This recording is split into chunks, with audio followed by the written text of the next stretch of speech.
Carl Cameron is with Donald Trump in Green Bay, Wisconsin right now. Carl? Hi, Brett, and he's just about to jump out to the stage, but we got an opportunity. Thank you for doing this, Mr. Trump. Well, thank you. So today, big news about the Undersecretary from the Department of State, Patrick Kennedy. Yeah. You know the details. Obviously, you're upset about it. What do you want done? Well, it's illegal. I mean, what's taking place is illegal between Justice Department and the FBI and Secretary of State and the State Department. I think it's crazy what's going on. It's totally illegal. It's a criminal act. It's a crime. And I hear the Republicans are going to hold hearings after the election. Why would you hold them after the election? You want to hold those hearings before the election. But this is a criminal act, and it's incredible that they can do this and get away with it. So there you go. Taking shots at Republicans again. Oh, it's very disappointing. I mean, when you see that and you'd say, what's the purpose of holding them after? Now, after is better than not having them. But, you know, we have 22 days. That's a long time. You would think you'd hold these hearings, frankly, immediately. This is serious stuff. This is big stuff. This is Watergate. We're in Wisconsin, home of the House Speaker Paul Ryan, who you've been having a battle with. Question. What is it about your differences and aggravation with the Republican Party? Are you trying to change the party? Are you trying to lead and unite the party? What's the goal here? We're trying to unite the party, and we largely have it united. I mean, every once in a while, Paul will stand up and say he disagrees with this or that. For instance, when I talked about a rigged election, when I talk about the press taking people with absolutely no case whatsoever and trying to put it on front pages, that in its form, it's a media rigging of the election.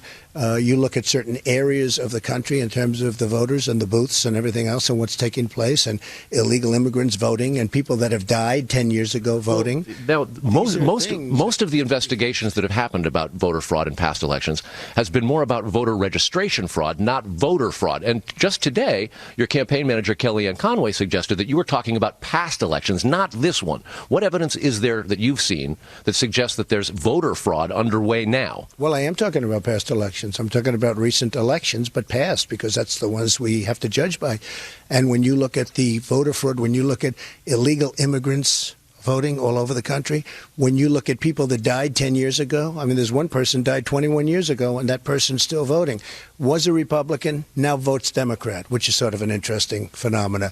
But we have voters all over the country where they're not even citizens of the country and they're voting. And you look at certain cities, I won't name them right now. I mean, there's cities I want to Well, you've mentioned Philadelphia quite a bit. Well, Philadelphia is one that's mentioned. I think Romney got no votes and McCain got no votes. I mean, like, no votes. And Philadelphia is certainly one. You look at what's going on in Chicago. You look at what's going on in St. Louis and many other cities. There's tremendous voter fraud. And how Republican leadership doesn't see that is beyond me. So this morning, once again, with the tweets, you were talking again about some of your accusers going back to the last debate, where you said that you would prove that their allegations were false. Have you yet proven that? And what should we be looking for as evidence that it's false? Absolutely. Look, first of all, they were all lies. They were made up stories. They were fabricated. Whether they like Hillary or whether they just want to become a little bit famous or something. You take a look at the butler. The butler was supposed to be the witness. The butler was my witness. I mean, it was 100%. That was a disgrace that they were able to say it. And, you know, it would be very easy to say apologize, but you can't apologize for an event that never took place. These events never took place. The one young lady has 5 family members saying what she said is absolute nonsense. She admired, respected. She thought Donald Trump was great. Invited me out to her restaurant in April.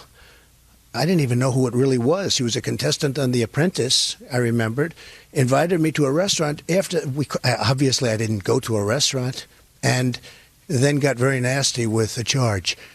It was totally bogus, but the press should report it as bogus. Every one of those charges were false, and they were lies. But what's the evidence of that other than people just saying it didn't happen? I mean, if they didn't see it, how can they say they didn't see it? I'll tell you why. Because, first of all, it didn't even take place. It didn't take place. I didn't see them. The woman on the airplane 35 years ago or 30 years ago, I mean, you don't even believe that one, okay? But I don't know, maybe you're very gullible, but you don't believe that one. We'll have a woman on the airplane 35 years ago. No, these were bogus charges. These were lies. These were fabrications. And, you know, I like saying it. Somebody else would say, let's focus on jobs, which I do. Let's focus on ISIS. Let's focus on the Second Amendment and judges of the Supreme Court justices. And I agree with that. But I want the truth to come out. But you keep saying that the media is collectively working against you. Do you really think we're part of a global conspiracy, really? I mean, honestly, Fox, a global conspiracy? Right. Fox hasn't been great, but the others have been really bad. Yeah, I would say that Fox certainly hasn't been great. but you've been better than some of the others. I would say that's true. All right, Britt, we're going to send it back to you. Mr. Trump got to get on the stage, and we'll be out there on the riser to tell you about it afterwards. Thank you, Carl, and thanks to Mr. Trump.